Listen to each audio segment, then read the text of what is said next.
I'm on the moon. I'm on the moon. And the excitement, the wonder, the thrill, the adventure of it all. Charles Duke, 89 ans, brise enfin le silence sur ce qu'il a vu sur la Lune. Et ce n'est pas l'histoire qu'on vous raconte. Charles Duke occupe une place unique dans l'histoire.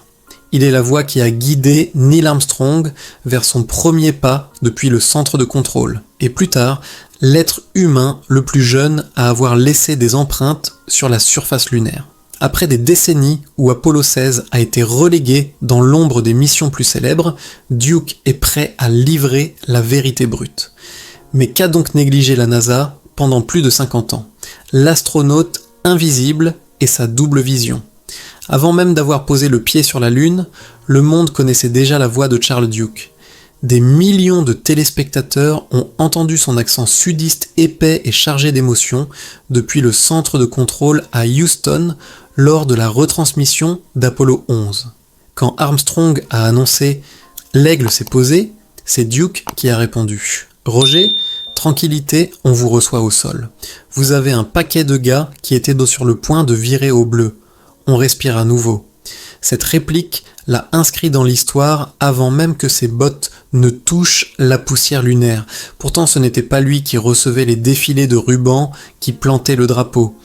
Il était l'astronaute invisible, la voix en arrière-plan qui guidait les géants tout en attendant calmement sa propre chance. Ce double rôle l'a façonné d'une manière que peu de gens apprécient aujourd'hui. En tant que Capcom, vous êtes le lien vital entre la Terre et l'espace. Chaque mot est filtré par la pression de millions de spectateurs, chaque hésitation amplifiée. Pour Apollo 11, il n'y avait aucune marge d'erreur. Duke portait ce poids dans sa voix, et quand Armstrong et Aldrin se sont posés en sécurité, il a partagé leur triomphe, non comme un passager, mais comme un gardien. Mais ce rôle comportait une étrange torsion psychologique. Imaginez être le guide calme qui accompagne l'humanité dans son plus grand bond, tout en sachant que vous êtes encore cloué au sol. Vous vivez la mission dans vos os, mais du mauvais côté de la vitre. Duke a admis plus tard que la tension de ces moments ne l'a jamais quitté. Il n'était pas juste une voix, il était un participant qui devait retenir l'envie la plus profonde, être là-bas lui-même. C'est ce qui rend sa mission ultérieure si particulière. Contrairement à Armstrong, Collins ou Aldrin, Duke ne portait pas seulement le souvenir d'avoir marché sur la Lune, il portait la double vision d'avoir été à la fois lié à la Terre et lié à la Lune, d'avoir été celui qui stabilisait les voix tremblantes dans l'espace et celui qui entendait ensuite sa propre voix résonner à l'intérieur d'un casque sur un autre monde. Et voici la partie souvent négligée, aucun autre astronaute vivant n'a exactement cette perspective. Duke est le seul homme à avoir été à la fois l'encre émotionnelle d'Apollo 11 et l'explorateur d'Apollo 16. Ces mots depuis Houston ont été rediffusés dans le monde entier, son accent sudiste reconnu sur tous les continents, pourtant il restait un nom que peu de gens pouvaient associer à un visage, invisible jusqu'à ce qu'il ne le soit plus. Dans des interviews récentes, Duke s'est ouvert sur ce que signifiait vraiment cette dualité. Il a dit que guider Armstrong et Aldrin ressemblait à un père regardant ses enfants faire leurs premiers pas. Quand il a enfin marché sur la Lune lui-même, il n'a pas pu s'empêcher de comparer l'expérience, voir de ses propres yeux ce qu'il n'avait imaginé auparavant qu'à partir de données de mission et de vidéos granuleuses. Ce contraste lui a donné une intuition que personne d'autre ne pouvait revendiquer. Pendant des décennies, il a gardé la plupart de ses réflexions pour lui, éclipsé par les noms plus grands et les histoires plus bruyantes. Mais maintenant, à la fin de la 80aine, Duke brise enfin le silence. Et cela compte, car son histoire ne parle pas d'extraterrestres ou de civilisations perdues. Elle parle de la façon dont être à la fois le témoin invisible et l'explorateur direct fait de lui le guide lunaire ultime. Ainsi, quand il nous dit aujourd'hui que nous avons manqué quelque chose sur la Lune, ce n'est pas juste un autre astronaute qui se remémore, c'est un homme avec deux points de vue qui les assemble enfin, mais voici le suspense. Quand Duke a enfin atteint la surface lunaire, ce qu'il a vu n'était pas ce à quoi il s'était préparé pendant toutes ces longues heures à Houston. Cela ne correspondait ni aux simulations, ni aux données, ni même au récit qu'Armstrong et Aldrin avaient rapporté. Son expérience a défié tout ce qu'ils pensaient savoir sur notre voisin céleste. Et la question que nous devons nous poser est: qu'a donc vu exactement Charles Duke sur la Lune qui le pousse à parler maintenant, avant que le temps ne s'épuise? Révélation visuelle, ce que le plus jeune marcheur lunaire a réellement vu. Quand Charles Duke est enfin sorti du module lunaire lors d'Apollo 16, il s'attendait à voir la Lune exactement comme il s'y était entraîné. Poussière grise, rochers irréguliers et vide infini. Mais ce qui l'a frappé en premier n'était pas la surface, c'était le ciel, ou plutôt son absence. Imaginez-vous dehors la nuit, regardant les étoiles. Enlevez maintenant les étoiles, enlevez la faible lueur, enlevez même la suggestion d'atmosphère. Au-dessus du casque de Duke, il n'y avait pas seulement de l'obscurité, c'était un noir si absolu qu'on avait l'impression de tomber dans le néant. Il l'a appelé un contraste incroyable, le ciel le plus noir contre la luminosité presque aveuglante de la surface lunaire. Les photographies ne l'ont jamais capturé, a-t-il dit, car aucune caméra ne pouvait équilibrer cette gamme. Pour l'œil humain, la différence était stupéfiante. Cette révélation l'a marqué pendant des décennies. Sur Terre, votre vision s'ajuste entre les ombres et la lumière du soleil. Mais sur la Lune, la division nette ne s'estompait jamais. Chaque rocher paraissait net comme s'il était gravé au couteau. Chaque ombre coupée comme une ligne d'encre sur du papier. Duke a admis plus tard que les gens regardant les photos d'Apollo supposent que c'est l'image complète. En vérité, les appareils photo aplatissaient ce qui était écrasant en personne. Ce qu'il a vu était une réalité qu'aucune photographie ne pouvait honorer. Et voici la tournure qui surprend encore il ne pouvait même pas voir la Terre. L'image la plus iconique que nous imaginons, la bille bleue suspendue au-dessus d'un horizon stérile, n'était visible nulle part depuis l'endroit où Apollo 16 s'est posé. La Terre était directement au-dessus, hors de vue. Duke a expliqué que s'il essayait de regarder en haut, il ne voyait que l'intérieur de son casque. La conception de la combinaison bloquait la vue même que la plupart d'entre nous imaginons comme le clou du spectacle. Réfléchissez-y. L'humanité suppose que chaque marcheur lunaire a passé des heures à contempler le lever de terre, submergé par la beauté de la maison suspendue dans le vide. En réalité, l'équipage d'Apollo 16 ne pouvait pas la voir sans se contorsionner maladroitement en arrière, ce qui était impossible dans les combinaisons rigides. Duke l'a dit crûment. En regardant droit en haut, vous regardiez le côté opaque de votre casque. La scène la plus poétique de la culture populaire n'a jamais existé pour lui. C'est pourquoi il parle maintenant. Il veut que les gens comprennent la vérité, pas le mythe. La Lune n'était pas une carte postale lisse, elle était brutale, crue et limitée par la technologie même qui les maintenait en vie. Le casque lui-même rétrécissait leur monde. Avec un champ de vision comme un bocal à poissons, Duke pouvait voir devant lui, mais pas en haut ou autour sans tordre tout son corps. La vision périphérique avait disparu. Cela signifiait que explorer la surface lunaire n'était pas seulement impressionnant, c'était maladroit et désorientant. Il a décrit essayer d'observer une crête tout en luttant contre une combinaison qui refusait de le laisser tourner la tête naturellement. Ce n'était pas le balayage panoramique libre que l'on voit dans les documentaires. C'était une lutte à l'intérieur d'un équipement conçu pour la survie, pas pour le confort. Pourtant, même dans ses limites, le poids émotionnel était écrasant. Duke a dit que le contraste incroyable entre noir et blanc n'était pas seulement visuel, il était spirituel. Imaginez l'univers effacé de ses gradients. Pas de ciel doux, pas de brume lointaine, pas de nuages dérivant paresseusement, juste de la lumière et du vide. Il a admis que, debout là, il a réalisé pour la première fois à quel point la Lune était vraiment étrangère. Ce n'était pas un autre désert, ce n'était pas un autre sommet de montagne. C'était un environnement qui se fichait de son existence. Et ce contraste est ce qu'il croit que l'histoire a mal compris. Nous avons réduit la Lune à un décor, une scène en niveau de gris pour des poses héroïques. Duke insiste sur le fait que ce que les astronautes ont vu était plus choquant que n'importe quel titre. Ce n'était pas planter un drapeau ou prendre une photo. C'était être englouti par des extrêmes que l'esprit humain n'était pas fait pour traiter. Alors pourquoi parle-t-il maintenant, après 50 ans ? Parce que, comme il le dit, les idées fausses se sont accumulées. Les films, les affiches et même la communication de la NASA ont vendu une version de la Lune qui ne correspond pas à ce que l'équipage a réellement vécu. Il veut corriger le dossier avant que sa voix ne disparaisse. Et sa correction est simple. La Lune n'était pas belle d'une manière confortable. Elle était belle d'une manière terrifiante.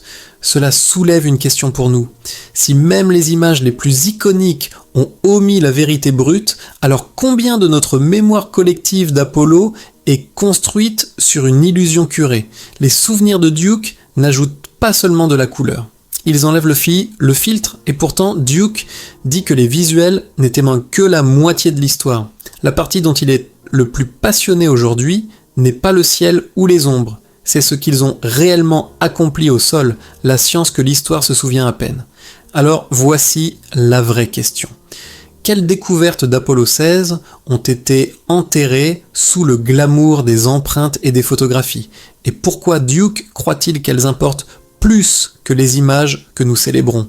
La mission oubliée, les triomphes scientifiques cachés d'Apollo 16. Pendant que le monde reste obsédé par Apollo 11, le premier pas, le drapeau, la retransmission granuleuse, Charles Duke n'oublie jamais qu'Apollo 16 a discrètement accompli des exploits qui ont changé la science lunaire pour toujours. Le problème, presque personne ne s'en souvient, et cela le ronge, parce que ce que lui et John Young ont fait n'était pas seulement suivre les pas d'Armstrong, ils ont construit quelque chose de nouveau, quelque chose que l'histoire a presque enterré. Prenez ceci.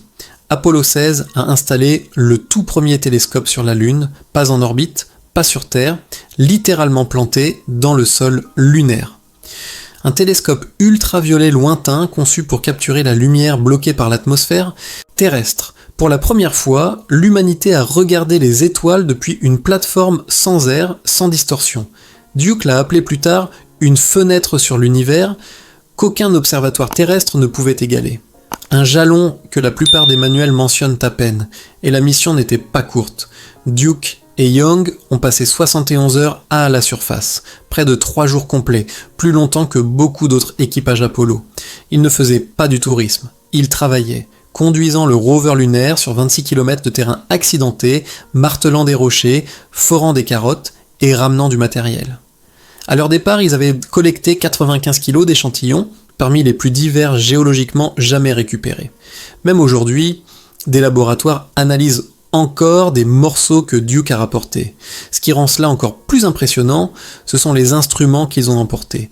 Apollo 16 transportait des spectromètres à rayons X et gamma pour cartographier la composition chimique de la Lune.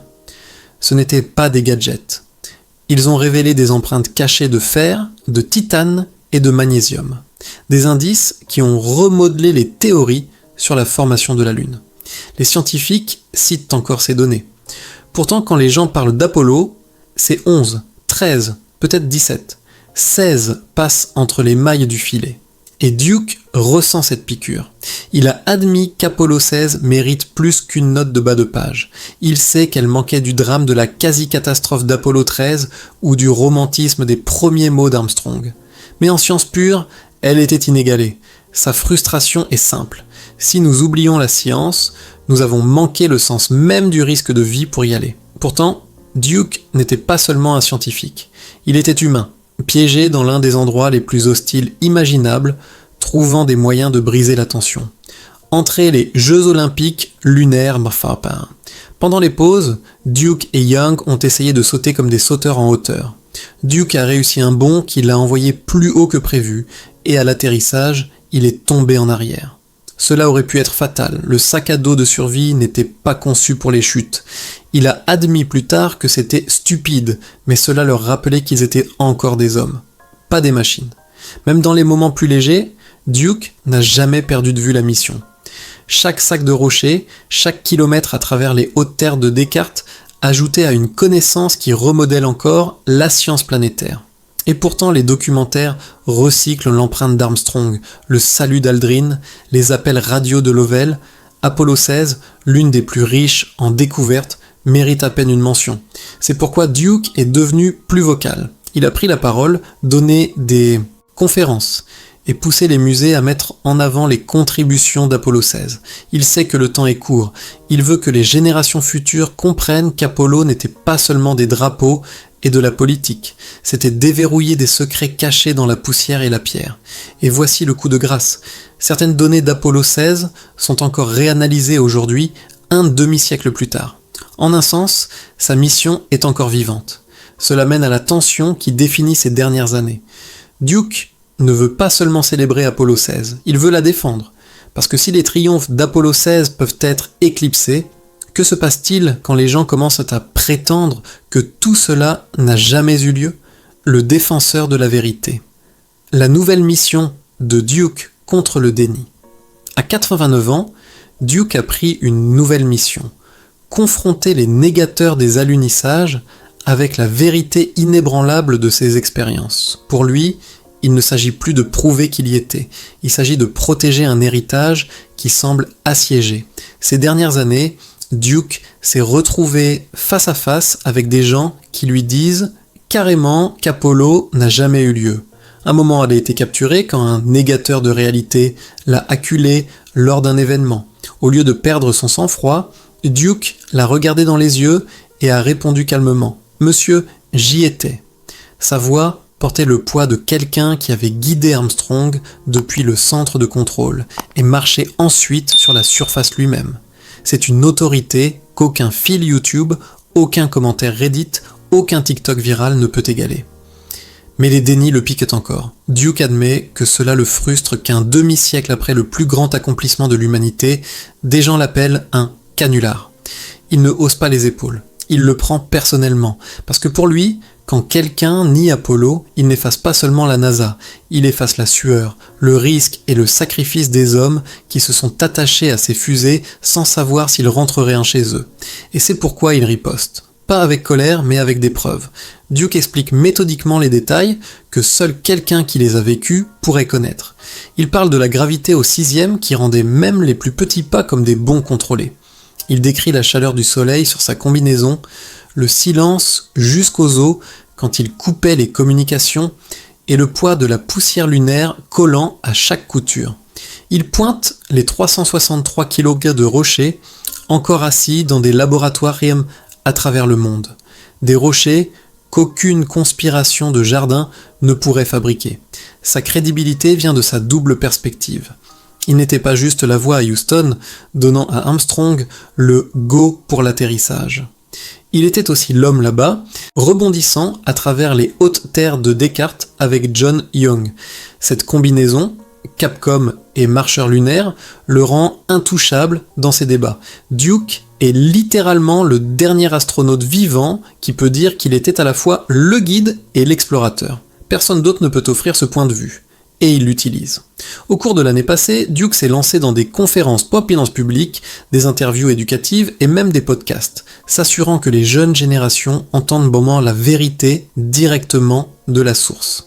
Il sait que le temps n'est pas de son côté. Il a parlé de vouloir que la génération de ses petits-enfants sache qu'Apollo n'était pas de la mythologie. C'était des hommes, des fusées et du risque. Il dit se sentir personnellement responsable de défendre la vérité avant que sa voix ne s'éteigne. Vous pouvez entendre cette urgence dans son ton maintenant. C'est moins de la nostalgie et plus un avertissement. Il a admis que les négateurs ne disparaîtront jamais complètement, mais si son témoignage peut lui survivre, si une classe de plus, un spectateur de binge-watching de plus tard dans la nuit, repart en sachant qu'Apollo était réel, alors il a accompli son devoir. Course contre la montre, la mission d'héritage. Duke sait que l'horloge tourne. Sur les 12 hommes qui ont marché sur la Lune, seuls 4 sont encore en vie et il en fait partie. Cette réalité pèse lourdement sur lui. Il en a parlé dans des interviews, admettant que chaque année, il sent la responsabilité s'aiguiser. Quand sa génération sera partie, l'histoire d'Apollo passera de mémoire vivante à livre d'histoire, et il veut s'assurer qu'elle ne soit pas tordue, mise en doute ou oubliée. C'est pourquoi, ces dernières années, Duke est sorti des ombres tranquille. Il a fait plus d'apparitions publiques, accepté des interviews, visité des écoles et participé à des conversations longues avec des musées. Quand on lui demande pourquoi, il est clair. Il sent que c'est son devoir de transmettre ce qu'il a vu, car il y a des détails d'Apollo qu'aucun manuel ne peut capturer. Le silence, l'étrange immobilité de la surface lunaire et la façon dont la Terre pendait dans le ciel comme un ornement bleu fragile. Il sait que ses souvenirs disparaîtront à moins qu'il ne les partage. Au musée d'État de Caroline du Sud, Duke a dit aux étudiants que se tenir sur la Lune n'était pas juste planter un drapeau, c'était étendre les possibilités humaines. Il veut que les jeunes se voient comme les prochains explorateurs, qu'ils croient de la même manière qu'ils croyaient autrefois, quand Apollo n'était encore qu'un rêve. C'est aussi pourquoi il est si excité par Artémis. Il a dit que cela ressemble à une continuation de la promesse d'Apollo, une chance pour de nouveaux astronautes, non seulement de retourner sur la Lune, mais d'aller plus loin, de l'utiliser comme tremplin. Selon ses mots, la Lune n'a jamais été la ligne d'arrivée. C'était toujours un terrain d'essai. Il croit que ce qu'ils ont appris sur ces plaines poussiéreuses guidera le chemin de l'humanité vers Mars. Mais Duke admet aussi quelque chose de plus personnel. À près de 90 ans, il parle ouvertement de la mortalité. Il sait que son temps est limité.